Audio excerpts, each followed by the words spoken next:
"You're making a mistake." The man's voice was calm, terrifyingly calm. A career-ending mistake. The officer laughed and shoved the man's head down against the cold metal of the patrol car. In his mind, he had caught a criminal, a thug, a break-in artist sitting in an upscale neighborhood, waiting for the right house to hit.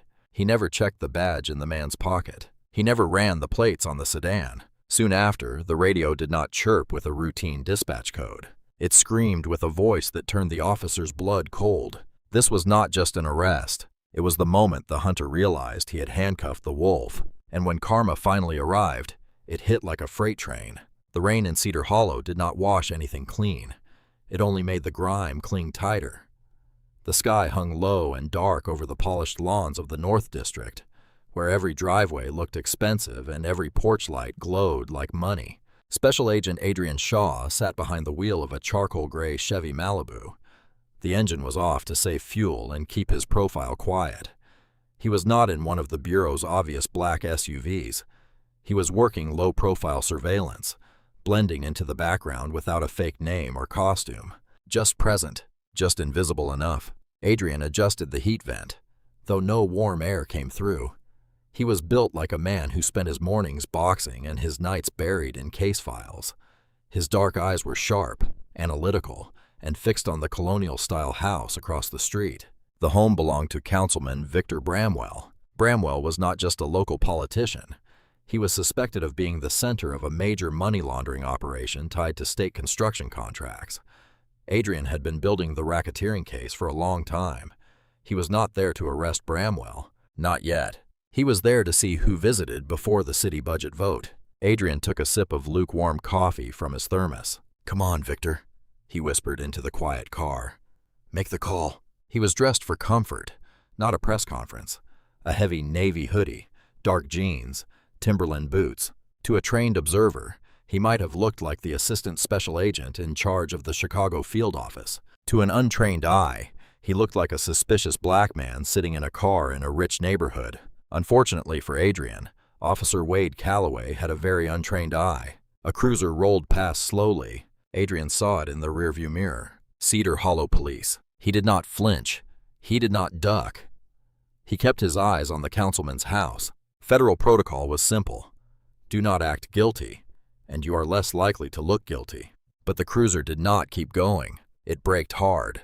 The reverse lights flashed white in the rain. Adrian sighed, his grip tightening slightly on the steering wheel. "Don't do it," he muttered. "Just keep driving, officer.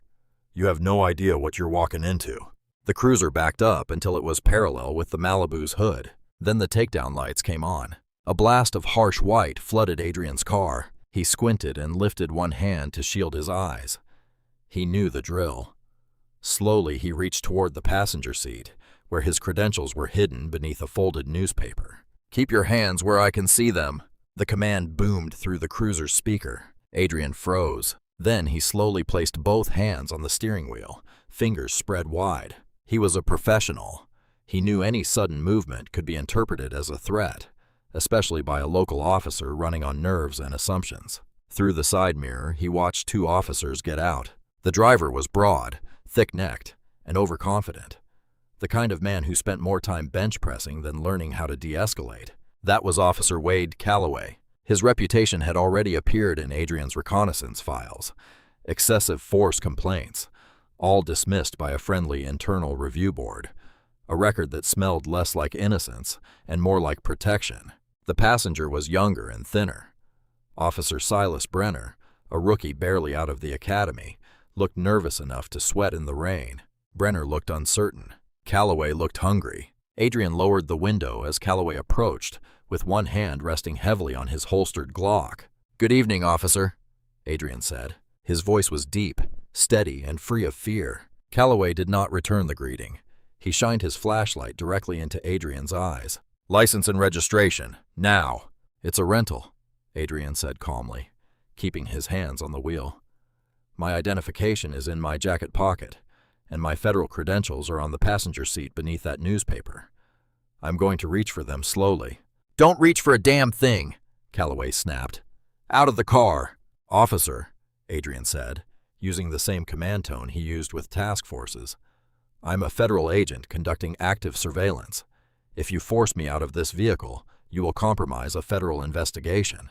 Calloway barked out a laugh. He looked back at Brenner, who stood near the rear bumper with one hand hovering near his taser. "You hear that, Silas?" Calloway sneered. "We've got a federal agent here, Special Agent Hoodie." Then he turned back to Adrian. "I said get out of the car or I drag you out."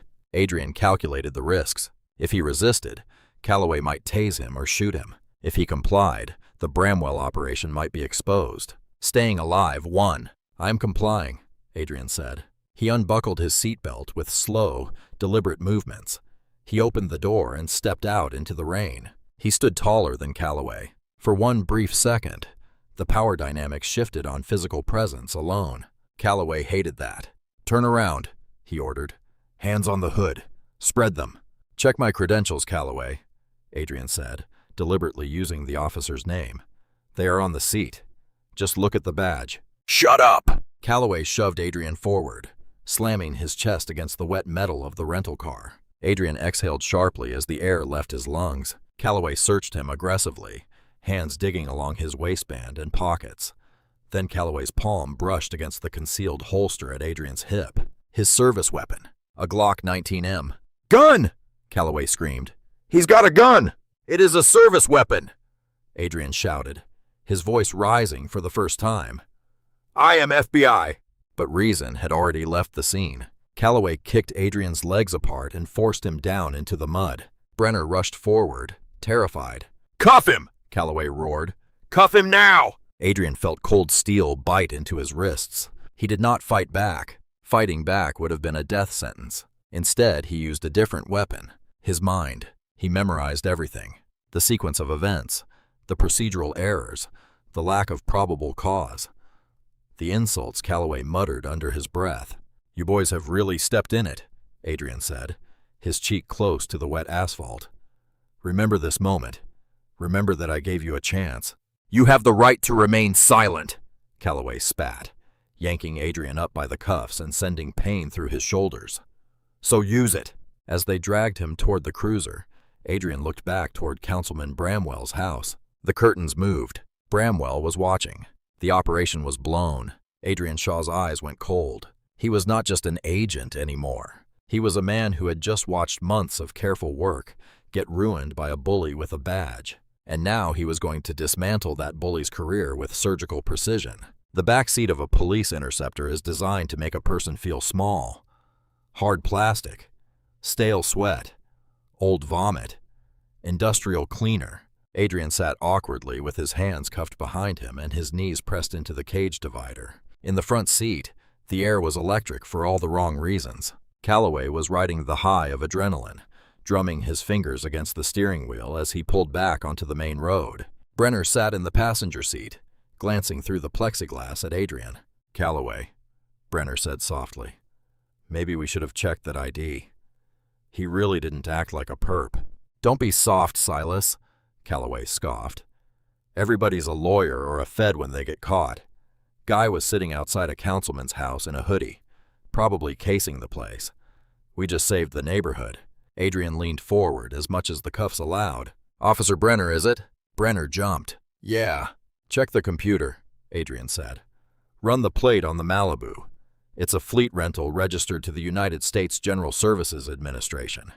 Then run my name, Adrian Shaw." "Don't run anything," Calloway ordered. "We book him as John Doe if he doesn't have ID on him. Let the desk sergeant sort it out." "You left my ID in the car," Adrian said. "That is a violation of procedure. You also left my vehicle unlocked on a public street with a federal firearm inside. That is negligence, Calloway. Serious negligence." Calloway slammed on the brakes at a red light and twisted around. "You shut your mouth. You're in my world now. You speak when spoken to." "You have very little time," Adrian said. Calloway frowned. "What?" "We are close to the precinct," Adrian said. "My team tracks my vitals through my watch. They know my heart rate spiked. They know I stopped moving. They are tracking the vehicle's GPS. If I do not check in soon, a distress signal goes out. After that, the cavalry arrives." He paused, letting the words settle into the cruiser like a poison gas. "That is how much time you have to pull over, uncuff me, and pray I do not file charges for assaulting a federal officer." Calloway laughed, but it sounded forced. "You watch too many movies." Brenner was not laughing. His hands trembled as he reached for the onboard laptop. "What are you doing?" Calloway snapped. "I'm just checking," Brenner said, voice cracking. "If he's lying, we add impersonating an officer. It strengthens the case." Calloway grunted but did not stop him. The light turned green. Rain hammered against the roof. Adrian closed his eyes and counted each breath. In the front seat, the only sound was the clicking of keys. Then silence, heavy, suffocating. "Calloway," Brenner whispered. "What?" "Pull over." "I'm not pulling over." "Wade, pull the car over now!" Brenner's voice cracked into panic. Calloway swerved slightly, startled. "What the hell is wrong with you?" Brenner turned the laptop screen toward him. "Look at the return. Look at the clearance level." Calloway squinted at the screen. The color drained from his face. It did not look like a normal criminal history return. A red banner flashed across the screen. "Federal agent. Do not detain. Contact SAC, Chicago immediately." Below it was Adrian Shaw's official photo, taken in a suit, stern and unsmiling. Title: Assistant Special Agent in Charge, Organized Crime Division. "Oh no," Calloway breathed. "Oh no." "I told you," Adrian said from the back seat. Calloway gripped the steering wheel until his knuckles whitened. "It's fake," he stammered. "It has to be a hack. People can hack these things." "It's the NCIC database," Brenner yelled. "You can't hack the NCIC from the back of a patrol car. We just arrested the head of the FBI's organized crime unit." "Uncuff him," Calloway said, his voice shaking. "We stop. We let him go. We say it was a misunderstanding." "Too late," Adrian said. "You already called it in. Dispatch knows you have a suspect. If you release me now without processing, it becomes kidnapping and unlawful imprisonment on top of everything else." Calloway began to panic, and then he made the worst possible choice.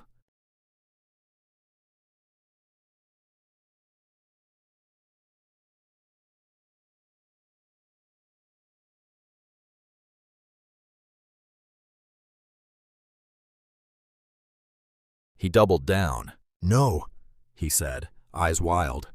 "We bring him in. We find something. He had a gun. He threatened us. We stick to the story. It's his word against ours."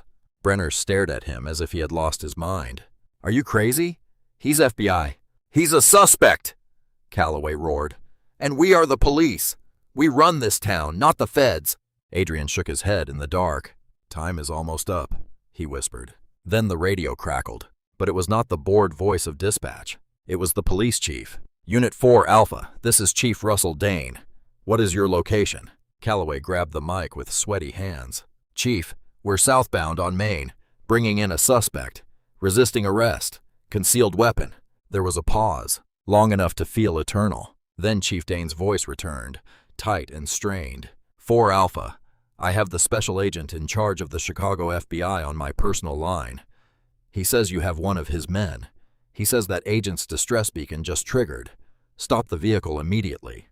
Calloway dropped the mic. It swung from the dashboard like a pendulum. Adrian leaned back against the hard plastic seat. His smile was not happy. It was the smile of a shark scenting blood. "Time's up," he said.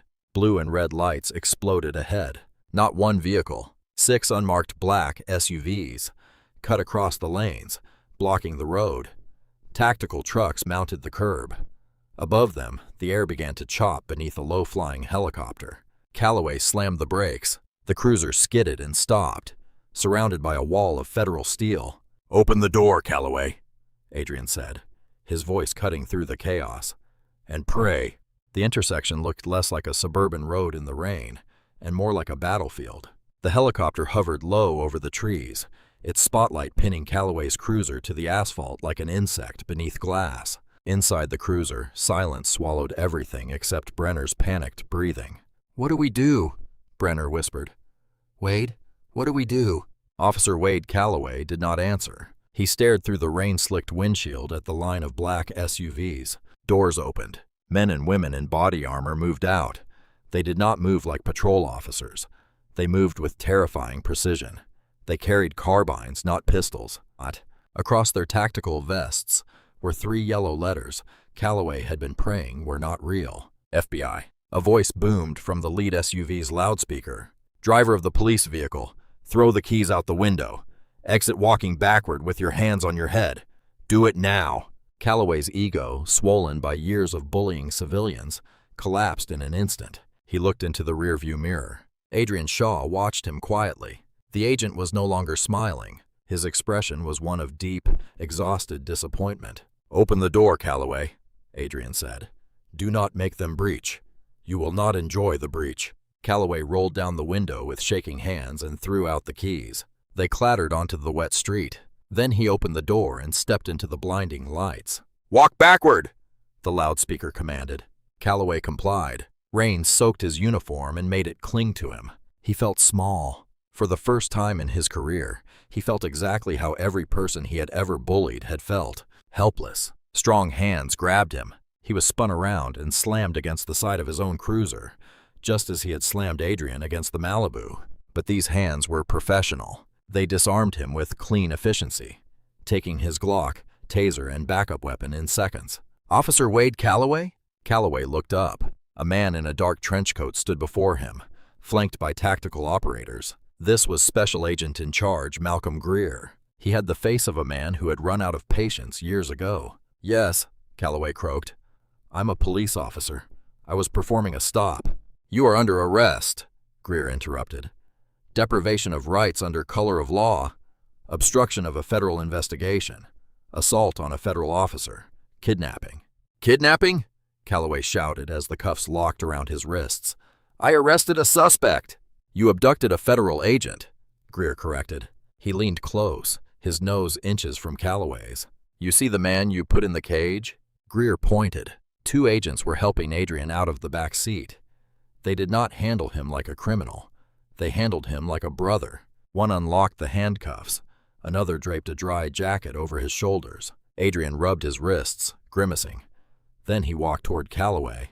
The ring of agents parted for him. Adrian looked at Calloway, then at the mud on his own knees, then at Brenner, who was crying while another agent zip-tied him near the trunk. I warned you, Adrian said softly. You set me up, Calloway spat, trying to salvage a shred of pride. You were bait. Adrian let out a dry, humorless laugh. I wasn't bait for you, Calloway. You are not that important. I was hunting a whale. You're just the bottom feeder that swam into the net. Adrian turned to Greer. Malcolm, did we get the audio? Greer tapped his earpiece. Clear as day. The wire picked up everything. Refusal to check ID. Threats, assault, all of it. Cloud upload already completed. Calloway's face went pale. A wire? The hoodie. The suspicious agent. Adrian had been wired to record Councilman Bramwell. Instead, he had recorded the entire illegal arrest. Get him out of my sight, Adrian said. Take the rookie separately. He wanted to check the ID. He might still be useful as a witness. You can't do this, Calloway screamed as agents dragged him toward a black SUV. I know the chief. I know the mayor. Adrian did not turn around. He walked to the Malibu, where the FBI forensics team was already working. He retrieved his credentials and clipped his badge onto his belt. Malcolm, he said, looking toward the Cedar Hollow police station down the road. Change of plans. We are not going to the field office? No, Adrian said, his eyes hard. Calloway was too confident. He said, we run this town. He was not afraid of consequences. That tells me this is not isolated. He stared toward the glowing lights of the precinct. That tells me the rot goes deeper. We are going to the station. I want to see who tries to protect him. The Cedar Hollow police precinct was usually quiet in the evening. Now it looked like an anthill after someone had kicked it open. The lobby was full of suits. FBI agents were seizing computers. A tactical team guarded the exits. Local officers stood against the walls, confused and terrified, their hands hovering near their belts, but too afraid to touch them. Chief Russell Dane was sweating through his white shirt as he stood in the center of the bullpen, trying to reclaim control of his own station. This is unprecedented, Dane shouted at the swarm of federal agents. You cannot just walk in and commandeer my precinct. I want to see a warrant. The double doors swung open. The room went silent. Adrian Shaw walked in. He was still in muddy jeans and a rain-soaked hoodie, but he moved like a king entering a conquered room. SSC Greer and 4 tactical agents flanked him. Adrian walked straight to the chief. He did not stop until he was inside the man's personal space. "You want a warrant?" Adrian asked. He pulled a folded document from his back pocket and slapped it against the chief's chest. "Seizure authorized by a federal judge. We are taking all dashcam footage, body cam logs, and arrest records from this department's recent history." Chief Dane looked at Adrian, then at the badge on his belt. He swallowed hard. "Agent Shaw, look. Calloway is a hothead. We know that. We can handle this internally. There is no need to turn this into a circus." "This is not a circus, Chief," Adrian said calmly. "It is a crime scene, and right now, this building is evidence." He turned toward the holding cells. "Bring me Calloway." Soon after, Adrian sat inside the interrogation room. It was the same room where Calloway had intimidated countless suspects. Now Calloway was cuffed to the table, staring at the two-way mirror. Adrian entered alone. He carried a plastic cup of water and a thick file. He sat across from Calloway without speaking. Then he opened the file and began to read. "Wade Calloway, decorated officer. Commendations for drug arrests. Excessive force complaints." Adrian looked up. "Interesting. You own a boat, Calloway? A Sea Ray?" Calloway glared. "What does that have to do with anything?" "It is an expensive boat," Adrian said. "You bought it on a patrol officer's salary. Paid cash." Calloway shifted. "I inherited money." "No, you did not," Adrian said. "We checked. Your parents died broke. No inheritance. But you do have a very interesting relationship with Councilman Bramwell's construction crews." He leaned forward. "We found deposits, small enough not to trigger obvious alarms, but frequent enough to tell a story." Calloway's jaw tightened. Adrian's voice lowered. "I was not outside Bramwell's house to catch the councilman," he lied smoothly, watching Calloway's face. "We already have Bramwell. Racketeering." He flipped. It was a bluff. Bramwell had not flipped, but Calloway did not know that. His eyes widened. "What?" "Bramwell gave us a list," Adrian continued. "Police officers on the payroll. Officers who looked the other way when his trucks moved through the city. Officers who harassed his political rivals. Officers who arrested suspicious people parked outside his house to protect his meetings." Adrian slammed his hand against the table. Calloway jumped. "You are not protecting the neighborhood," Adrian roared. "You were protecting the operation. You saw a car watching your boss, and you tried to scare me off. But you were too stupid to realize I was not a rival. You tried to muscle the Federal Bureau of Investigation." "I didn't know," Calloway cried, the tough guy mask breaking apart. "Bramwell told me to keep the street clear. That's all. He paid me to patrol that block. I didn't know about the laundering." Adrian sat back. A faint, satisfied smile touched his mouth. He glanced toward the mirror. He knew Greer was recording. Calloway had just confessed to corruption. "You threw your life away for pocket money," Adrian said quietly. "I can help you," Calloway pleaded, leaning forward until the cuffs rattled. "I can testify against Bramwell. I can give you others. There are more. Sergeant Mallory, Officer Crane. They are in on it." Adrian stood and walked to the door. "You will testify," he said. "But not because you earned a deal. You will testify because you have no choice." He knocked twice. "You are going to federal prison, Calloway. And do you know what happens to dirty cops in federal prison?" The door opened. "They become very popular." Adrian stepped into the hallway, where Chief Dane stood beside SAC Greer. The chief looked like he might faint. "Did you get that?" Adrian asked. Greer held up a recorder. "Loud and clear. He named Sergeant Mallory and Officer Crane. We are rounding them up now." Adrian turned to the chief. "Chief Dane, your department appears to have a systemic infection. You will be placed under administrative review until we determine whether you knew about Calloway's side work." "I didn't," Dane protested. "I swear." "Then you have nothing to worry about," Adrian said, walking past him. "Right now I have a councilman to visit, and this time I am not sitting in the car." Adrian walked towards the exit, the sea of FBI agents parting before him. He was tired. His wrists were bruised. His clothes were muddy. But as he stepped back into the night rain, he felt lighter. He had gone looking for a white-collar criminal. He had ended up cleaning out a police department. And the night was not over. Karma had one more stop, because while Calloway was crying in an interrogation room, the dashcam footage of the arrest was being processed, and Adrian knew exactly where it was going to go. The court of public opinion was about to open session. The wheels of justice move slowly. The internet does not. While Adrian Shaw was dismantling corruption inside the Cedar Hollow Police Department, the digital world was catching fire. Adrian did not leak the footage. He was too disciplined for that. Too careful. But rookie officer Silas Brenner, desperate to secure immunity and prove he was not like his partner, became part of the path that pushed the file into the open. Through a public records request from a local journalist named Theo Marlowe, the dashcam footage reached the world. The video title was simple: Cedar Hollow Cop versus FBI Agent, the mistake that ended everything. The views climbed fast, then exploded. The video was a perfect storm of outrage. The audio was clear. Viewers watched as Adrian remained calm and compliant, while Calloway mocked, bullied, and assaulted him. They heard the arrogance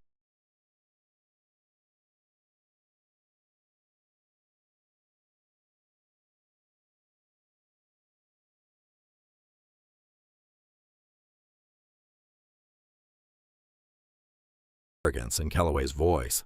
They heard the ugly insults. They heard the chilling line, "We run this town."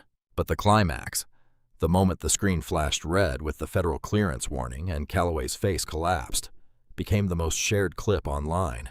For Wade Calloway, who had been released on a massive bond pending trial, punishment began before he ever entered a courtroom. He sat in his kitchen, staring at a bowl of cereal he could not eat when his phone started buzzing. It was not one message. It was a flood. Notifications came faster than he could read them. He opened social media. His name was everywhere. People from high school. People he had bullied. People he had arrested. Strangers from other countries. They all had something to say. Calloway threw the phone across the room. It cracked against the wall. Then he heard noise outside. He walked to the window and looked through the blinds. News vans lined the street. A reporter stood on his lawn, pointing toward his front door. "We are live outside the home of the disgraced officer," she said into the camera. His wife, Elaine, entered the kitchen in a suit, carrying a suitcase. She looked tired. She looked finished. "Where are you going?" Calloway asked, his voice breaking. "My mother's," Elaine said. She did not look at him. "I cannot do this, Wade. The threats, the shame. I cannot go to the grocery store without people staring. I lost my job at the bank. They said I was a distraction." "You can't leave me," he pleaded. "I'm going to beat this. It was a misunderstanding." Elaine stopped at the door. Finally, she looked at him. Her expression was worse than anger. It was pity. "I saw the video, Wade. You were not a cop. You were a monster. And you were stupid." Then she walked out. The door slammed. Calloway watched her get into her car, ignoring reporters as they shouted questions. Karma was not done. A tow truck backed into his driveway. A large man in coveralls climbed out and began hooking up Calloway's prized boat. Calloway ran outside in sweatpants, forgetting the cameras. "Hey, you can't take that." The repo man did not stop. He handed him a clipboard. "Bank called the loan. Breach of contract. IRS freeze on assets too. Something about undeclared income." Camera flashes exploded. Reporters shouted over one another. "Officer Calloway, do you have a comment on the corruption charges? Is it true you were working for Councilman Bramwell?" Calloway stood there in the rain, watching the boat, the symbol of everything he had bought with dirty money, being dragged away. His wife was gone. His career was dead. His name was ruined.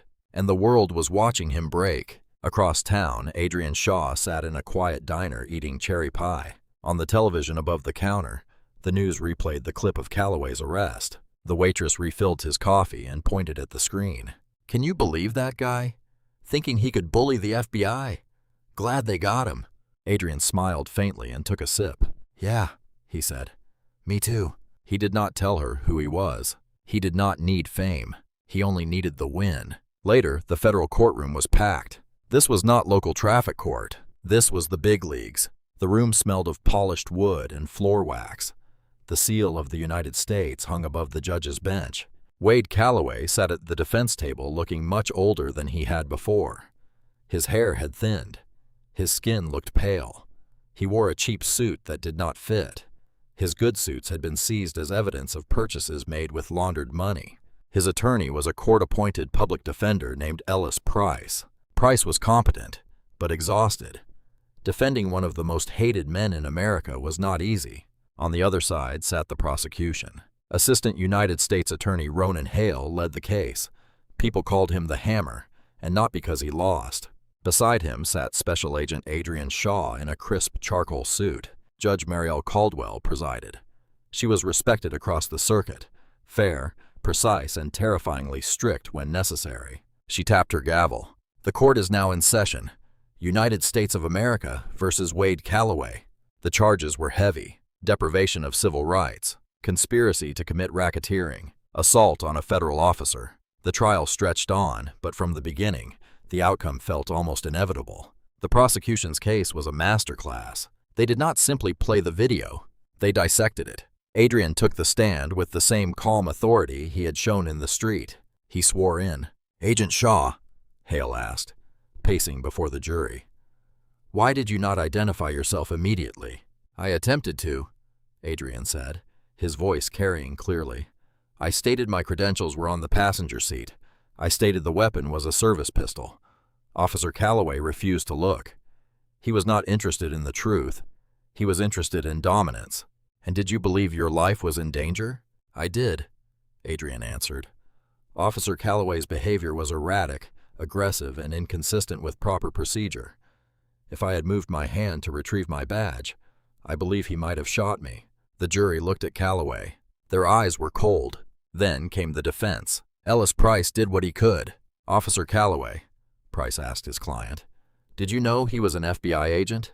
"No," Calloway sobbed. He tried to cry, but the tears looked forced. "I was scared. It was a high-crime area. I thought he was reaching for a gun.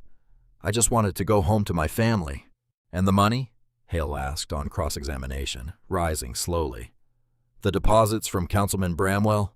"That was a loan," Calloway stammered. "A loan?" Hale repeated flatly. "A loan you never paid back. A loan that matched the dates when you harassed Bramwell's political opponents." Calloway looked toward the gallery. Councilman Victor Bramwell sat in the back wearing an orange jumpsuit and shackles. He had already been convicted and was now a witness against Calloway. Then came the twist Adrian had been waiting for. Hale called Bramwell to the stand. Bramwell looked bitter. He had cut a deal, and the price of that deal was Wade Calloway. "Mr. Bramwell," Hale asked, "did you pay Officer Calloway to protect the neighborhood?" "No," Bramwell said. "I paid him to be my muscle." Then he looked directly at Calloway. "But here is the thing. It was not my idea." A murmur passed through the courtroom. Calloway looked confused. "Explain," Judge Caldwell ordered. "Calloway came to me," Bramwell said. "He found out about the construction contracts. He did not arrest me. He blackmailed me. He said that if I paid him every month, he would keep police pressure away from my job sites. If I refused, he would raid them." Calloway jumped to his feet, knocking his chair back. "That's a lie! You're lying!" "Sit down, Mr. Calloway," Judge Caldwell thundered. Marshals stepped forward. "He ran the ring," Bramwell shouted over the gavel. "I was just the money. He organized the patrol schedules. He recruited dirty officers. He was the boss." The courtroom erupted.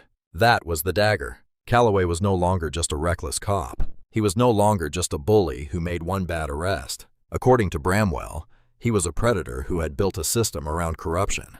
Whether Bramwell told the whole truth or spread the blame to save himself did not matter. The damage was done. The jury saw Calloway not as a mistake. They saw him as the center of rot. Adrian watched Calloway unravel at the defense table. He watched the man hyperventilate as his victim act collapsed. The verdict came quickly. Guilty. Again and again. Count after count. Judge Caldwell looked over her spectacles. The courtroom fell silent. "Wade Calloway," she said, "you have disgraced the uniform. You betrayed the public trust. You treated the law as your personal weapon. You bullied those you believed were weak. And when you finally met someone strong, you tried to lie your way free." She shuffled her papers. "This court has no sympathy for bullies. For deprivation of rights under color of law, combined with the racketeering charges, I sentence you to 35 years in a federal penitentiary." 35 years. Calloway collapsed into his chair, sobbing. He was still a young man. If he ever walked free again, he would come out old. "And," the judge added, "I'm recommending placement at a high-security federal facility." Calloway looked up, eyes wide with terror. He knew what that meant. A place where many people he had arrested, humiliated, or betrayed might still remember his face. Court is adjourned. The gavel struck like a gunshot. Adrian stood and buttoned his jacket. He did not look back as marshals dragged Calloway away. Outside the courthouse, reporters swarmed the steps. Agent Shaw, how do you feel? Was justice served? Adrian stopped at the microphones and looked into the cameras. Justice is not a feeling, he said gravely. It is a process. Today, the process worked. But let this be a message. A badge is not a shield to hide behind. It is a burden to carry. If you drop it, do not expect the rest of us to pick it up for you. He walked through the crowd toward his car. But the story was not over. Calloway was gone. Bramwell was gone. But Adrian had been right about the infection inside the precinct. And infections, if not fully treated, have a way of returning. As Adrian got into his car, his phone rang. Unknown number. Agent Shaw. A distorted voice whispered. You got Calloway. Good for you. But you did not get the money. Adrian froze. Who is this? Calloway had a partner, not a cop, a silent partner. You think the laundered money only bought boats? There are $5 million missing, Agent. And you are never going to find it. The line went dead. Adrian looked at the phone, then at the courthouse. The wind shifted around him. Karma had hit Calloway, but the game was just beginning. The call had ended, but the silence it left behind was louder than a siren. $5 million missing. You are never going to find it. Adrian sat in his car while rain tapped against the roof. Just like the night this whole thing began. He replayed the distorted voice in his head. It was not the voice of a street criminal. The cadence was too careful. The grammar too clean. He opened the case file on his secure tablet. He scrolled past Calloway's mugshot, past Bramwell's confession, past the financial forensics report. The Bureau had seized the house, the boat, the cars. They had frozen Calloway's pension, but offshore accounts linked to the scheme had been drained. Adrian tapped the screen. Who had access? Calloway was in custody. Bramwell was in custody. Then Adrian opened the personal section of Calloway's file. Spouse, Elaine Calloway. Occupation, Senior Branch Manager, Cedar Hollow First National Bank. Adrian's eyes narrowed. He remembered Elaine walking out with a suitcase. The exhausted face. The pity. I can't do this, Wade. He had assumed she was leaving a sinking ship. He had not considered she might have drilled the hole herself. Adrian started the engine. He did not call Greer. He called the Port Authority. This is Special Agent Shaw, he said. I need a flight manifest check. Private charters leaving soon. Look for Elaine Calloway. He glanced at the file. Or Elaine Mercer, her maiden name. A pause followed. Then frantic typing. Agent Shaw, we have an Elaine Mercer listed on a private charter to Belize. Departure from Hangar 4. Stop that plane, Adrian ordered. Ground it. National security hold. The private airfield was slick with rain. A Gulfstream jet waited on the tarmac, its engines whining. Adrian's car shot past the security gate with lights flashing. He drove across the wet pavement and stopped directly in front of the jet's nose gear. He stepped out with his badge raised. The pilot cut the engines. The wine faded. The cabin door opened. Elaine Calloway stood at the top of the stairs. She was no longer the tearful wife with a suitcase. She wore a tailored designer suit and a face of cold annoyance.